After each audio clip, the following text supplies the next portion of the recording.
గురువుగారు, అమ్మవారి దయ మన పైన ఉండాలి అనంటే ఏమన్నా ప్రత్యేక పూజలున్నాయంటారా అండి?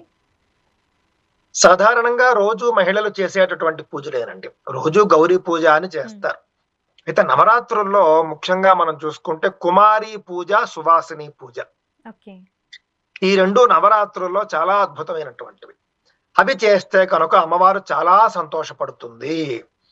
సనాతన ధర్మంలో మీరు చూసుకుంటే కనుక స్త్రీ జన్మతః పూజ్యురాలు. ఇది మనం దృష్టిలో పెట్టుకోవాలి. హ్మ్. అంటే స్త్రీగా జన్మించినందుకే పూజ్యత్వం వచ్చేస్తుంది. అందువల్ల నవరాత్రుల్లో మీరు చూసుకుంటే అద్భుతమైన సందేశం ఏంటంటే, ఒక సంవత్సరం నిండినటువంటి పాప నుండి పెళ్ళైనటువంటి వృద్ధ మహిళల వరకు అందరికీ పూజ్యత్వం ఉంటుంది. అందరికీ పూజలు చేస్తారు. అవునండి. ఒక సంవత్సరం వయసున్నటువంటి పాప నుండి 10 ఏళ్ల వయసున్నటువంటి పాప వరకు కుమారి పూజ అని చేస్తారు. హ్మ్. ఓకే. ఆ తర్వాత కన్యా పూజ అని చేస్తారు. హ్మ్. ఆ తర్వాత పెళ్ళైనటువంటి వాళ్ళకి సువాసిని పూజ అని చేస్తారు. హ్మ్.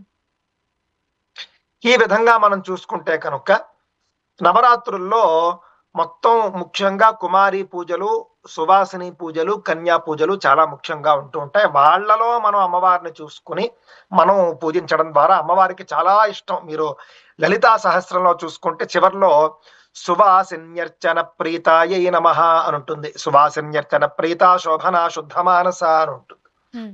సువాసిని అంటే సుమంగళి. ఆ విధంగా సువాసినిని పూజిస్తే కనుక ఆవిడకు సంతృప్తి కలుగుతుంది. ఆవిడ సంతోషపడుతుంది.